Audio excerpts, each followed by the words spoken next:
Call this special meeting of the Jackson City School Board of Education to order. Roll call, Ms. Strother. McDonald, Yes. Moore, Here. Harless, Here. Morris, Here. Smith. Here. All are present. And Pledge of Allegiance.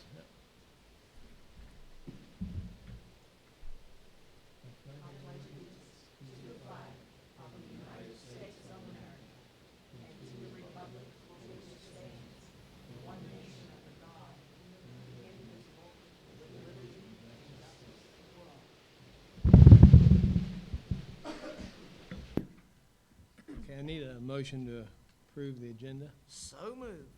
Second. Smith, Yes. Harless, Yes. Moore, Yes. Morris, Yes. McDonald. Yes. Motion And passes. I need a motion to approve the minutes. So moved. Second. Smith, Yes. Morris, Yes. Harless, Yes. Moore, Yes. McDonald. Yes. The motion passes. And Mr. Howard?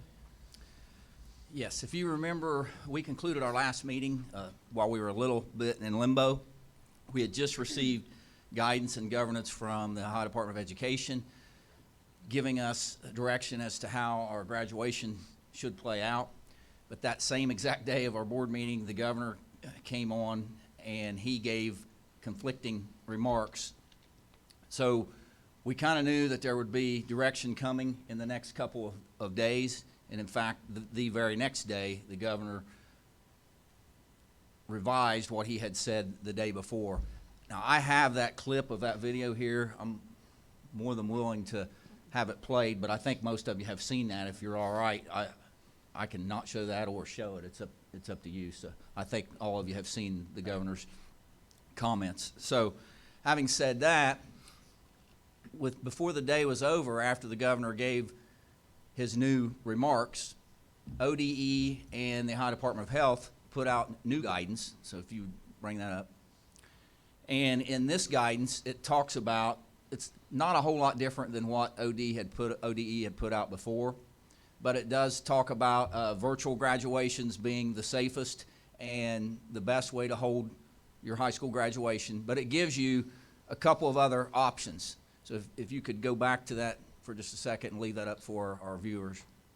There are 3 different options that you can do to have an in-person graduation. I think a little bit of the confusion for us has been that, we've said all along, and I've said, and I'll take responsibility for this, I've talked about a virtual graduation. But this is, in fact, not only a virtual graduation, but there's an in-person component to our graduation.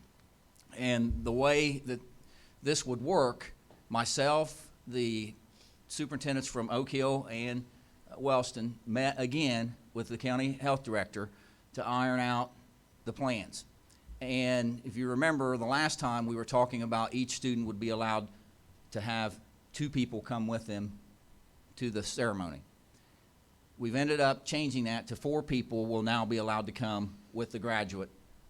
And what will happen is our graduates will come to the student parking lot. They will come into the building with their 4 people.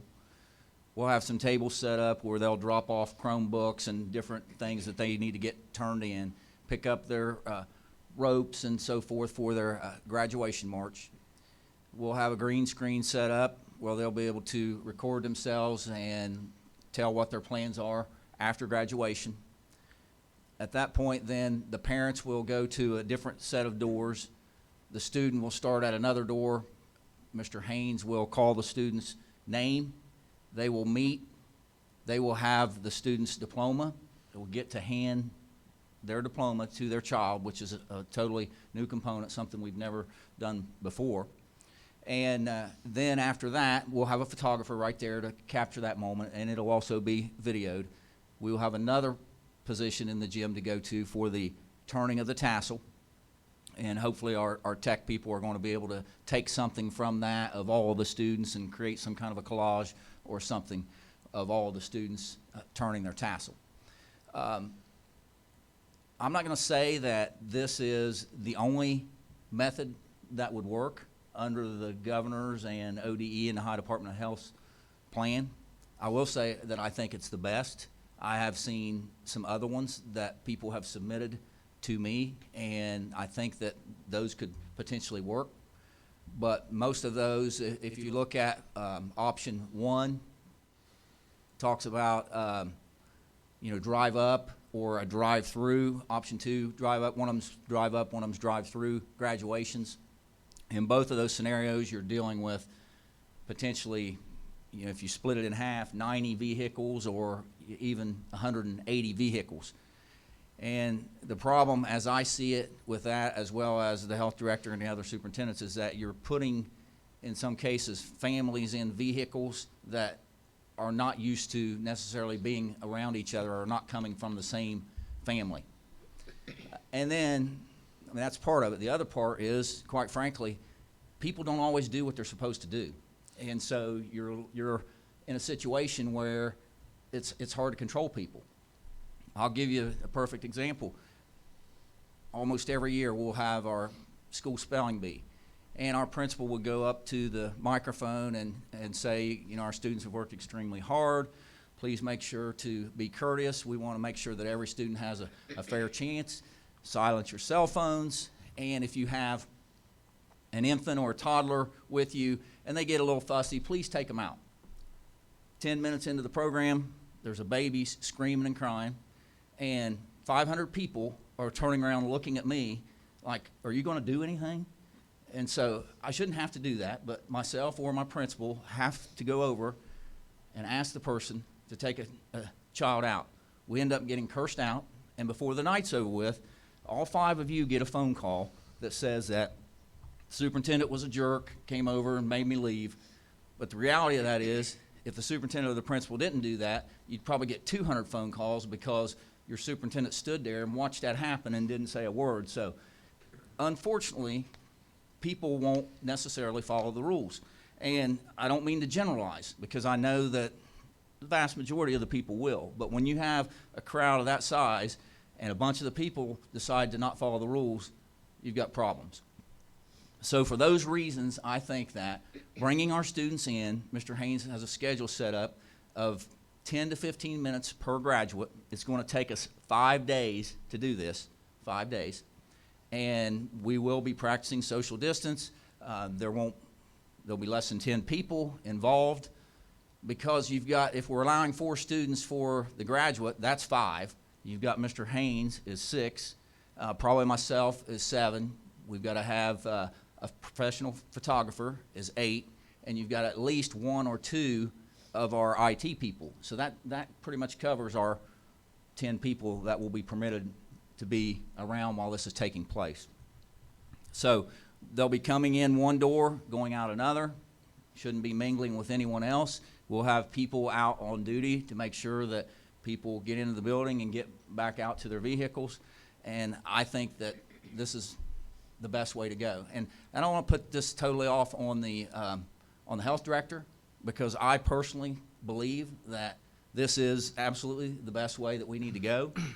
I'm glad that I have a senior in this class, because no one's going to be able to say, which has been said to me, well, you'd feel differently if you had a senior in this class. Well, I do. And of course, I'd love to see my son walk across the field at Alumni Stadium to receive his diploma, but I don't see any way that can happen this year, and for us as a board to make that decision and have it be a responsible decision. When we talk about graduation, or when we have talked about graduation at my home, the conversation would always consist of me saying, while I feel bad that you didn't get to have your prom and your graduation, we need to take a look at these things and keep things in perspective. There's people dying.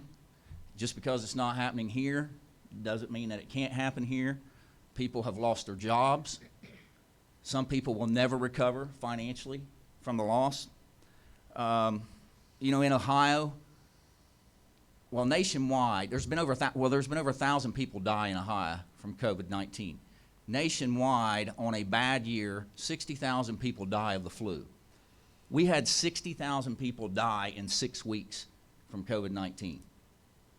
So when you're comparing it to the flu, and that was a statistic that was relayed today when the governor gave his address earlier today. The High School Athletic Association canceled the winter sports, canceled the tournaments right in the middle of the tournaments. We had a young man who was going to compete at the state tournament, and a lot of people believe that he may have ended up being a state champion. He lost out on that opportunity. They have since canceled spring sports, so a lot of kids, particularly those who only do one sport, they've lost the opportunity to be able to do that in their last year of school. And then if you take a look at some of the other huge events that have been canceled, and a lot of them are canceled, not necessarily postponed. The NCAA, March Madness, there's not a much bigger event than that. The Olympics, canceled. NBA basketball season, postponed. Almost all the professional sports have either been canceled or postponed. The Kentucky Derby has been canceled. So there's a lot of things that have been canceled. And so I look at my son and I say, you lost a dance and a traditional graduation. In 1917, 17 and 18-year-olds were called to the war to fight. Many of them lost their lives. In 1940s, 17 and 18-year-olds were called to World War II. And in 1969, 17 and 18-year-olds went to Vietnam to fight. In fact, a 15-year-old, his name was Dan Bullock, you can look it up, 15 years old, died in the war.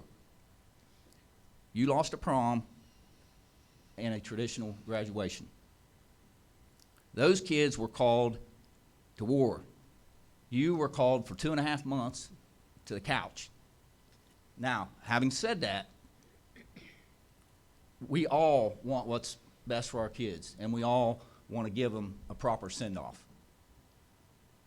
And again, I'm so glad, I feel bad for my son, but I'm so glad that I have a student in this particular class. But I usually say, what I have ended it with is, do I need to talk any more about being selfish and the difference between selfish and sacrifice?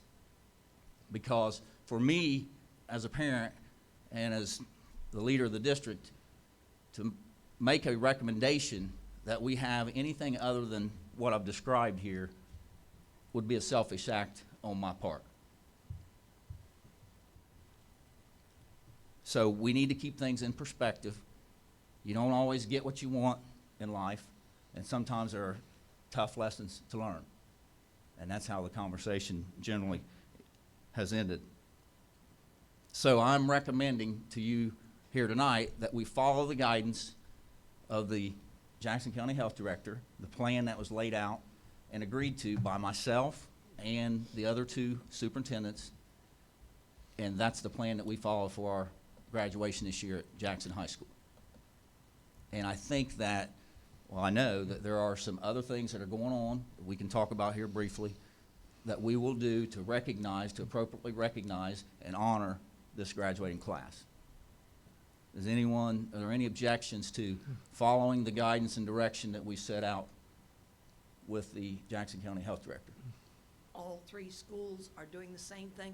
Is my understanding. Now, again, they both have separate boards of education, but that's what we all agreed upon at that time, and I believe that they're all going to follow the same format. Now, there'll be some little differences as far as the videos and those kind of things, but I think generally speaking, we're all following the same particular format.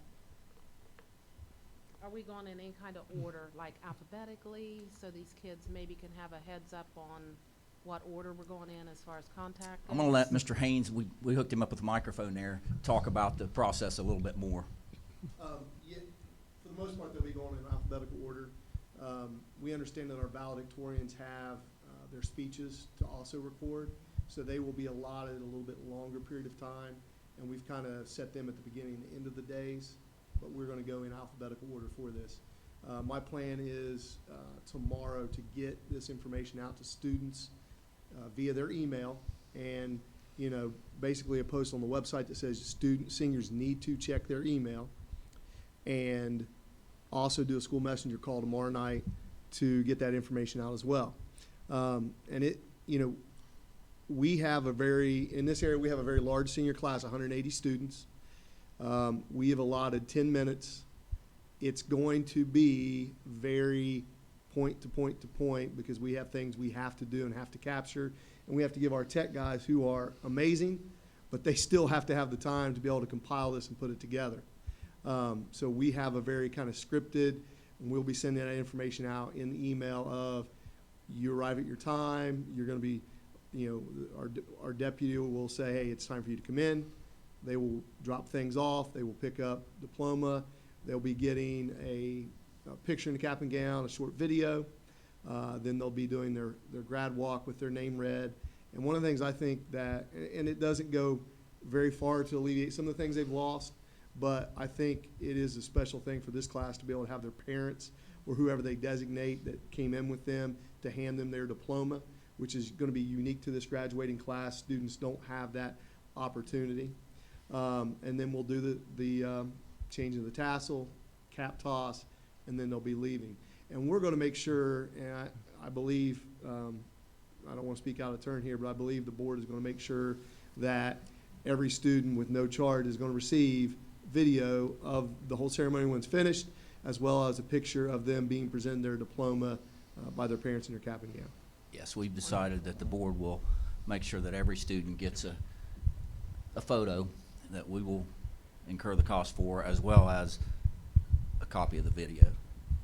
So, and it will be pretty prescribed. We're going to ask parents, and this will be a tough thing, is that when they come in, we're going to be going from spot to spot, and we're going to ask that, this is not a time for parents and families to get pictures taken because we're on a time crunch. It's going to take 30 to 40 hours of collection of this, and so we don't have a lot of extra time to allot to those kind of things. So, we're going to try to do the best we can to get people through in an orderly fashion and give them time to kind of appreciate the moment. But we still have to have time to be able to collect the things we need to collect and be able to compile the videos and things and put it together. So they're going to get a kind of a hybrid of a virtual and an in-person individual ceremony with this. Did we have many who are not able to graduate due to constrictions of grades? Right now, we had, looking at, there may be I'm still waiting to hear back from Buckeye Hills. They had some turn-in this week. Most of ours were on track. We have recently had some people pick up the pace, and so I think that we're going to have all the ones that we had in the building be on track to graduate this year. All of them? The ones that we had in the building that made Wonderful. it to the closure are going to be on track to graduate. And I'm still waiting back to hear from Buckeye Hills because they had some students that had some materials to turn in, and their turn-in time was this week. That's So. Outstanding. Thank you, Mr. Haynes. Any other questions on that piece of it before we move on? Okay, as Mr. Haynes alluded to there, we have decided that we will make sure that every student or parent gets a professional photo, and we will also make sure that every student gets a copy of the video. We've also talked about, and at our last board meeting, we talked about some signage, with pictures of kids. I know that there were some schools that are lining their driveway and so forth. And after the meeting was over, Mr. Moore asked me if he could kind of head this project up. So I basically handed it off to him. These are the pictures that you're looking at now. We talked about prices last time. That bottom one is much bigger. The top ones are your basic yard signs or signs that you would see that are up for when people were up for election. The bottom one is considerably bigger. Brian, do you know the size of that? 2 by 3. Okay, yeah, 2 foot by 3 foot. I think the others are, 18 inches by 24 inches. Yeah. So they're considerably bigger, and I'm going to let you talk about, I think you've got that project started, and that's Yeah. something that will be, Yeah, we have all 180 kids will have their pictures and name on a signs, individual signs, and then we're going to place them up at the school. We've had some businesses and individuals give us some money, and we're going to do that. I think that we won't have them all till about the 16th, so we should have them up there for a week or so. And then we will allow the kids to take their individual sign home with them, so. Thank you. Yes, thank That's you. wonderful, Brian. Yep, thank you. We also have a project that I don't want to talk too much about because I want it to be a surprise for our seniors, but our valedictorians, there's a surprise coming for them later this week, and I think you'll be able to see it hopefully by the end of the week to recognize their accomplishments. Because those students, they are missing out on the opportunity to stand in front of 3,000 people or whatever and give their valedictorian speech. So hopefully this will be one way that we can help to recognize them a little more than what valedictorians have normally gotten in the past. So, does anyone have anything else? There was another idea that came up that we were talking about, and it was about having a plaque, maybe making a plaque. I know Dr. Morris talked about it, and somebody had, I guess, brought something up, and if you want to talk about that. Yeah, we just, you get ideas all the time, people passing. I thought that this was a really good one. If we could do some sort of plaque somewhere in the building commemorating the class of 2020 for, the things that they have missed out on, so people can always kind of remember that. I think that's doable. Do you Certainly. have the funding for that right now? Haven't, just got the idea today. I will help with Yeah, that. I'm sure we can come up with it, though. I will help I don't think you with that's going to that. be an issue. I appreciate that, Alice. Anything else? I think we're ready to adjourn if there's nothing else. Okay, nobody has any closing items? I do, this will air on the 22nd, correct? The date Yes. that we would have originally graduated. 22nd at 8 p.m., Mr. Haynes? Yeah, what we're gonna try to do that day is try to make it as much like that Friday would be. We plan to, and we'll put out a full schedule later on, and, one of the things that they'll pick up when they pick up their diploma is their graduation, pamphlet, and it'll have that information in it. But we're looking at airing the senior film that morning, probably around 9 o'clock. And then we usually do kind of the pregame kind of things with the graduation, where we air pictures of the graduates, the senior film, and the where are we going, little segments are going to get videoed. We kind of air that in that hour leading up to graduation. So graduation itself will be available at 8 o'clock on May 22nd, just like it would be. So we're going to try to preserve as many of those little touchstones along the way as we can. We've always kind of had that. You haven't seen it because we usually walk into the stadium 5 minutes before the graduation, but we've tried to have that so that people arriving, an hour early for graduation would have some type of entertainment, something to watch. So we'll try to make that part as much like the way it has been in the past. So the actual graduation video will start at 8 o'clock, but there will be some things prior to that. Do you have any other items or closing comments by board members? I'd like to recognize this as National Teacher Week. And I'd like to thank you folks for working so hard to get this together. I appreciate your efforts. Thank you. Yeah. Not, need a motion to adjourn? So moved. Second. Meeting adjourned.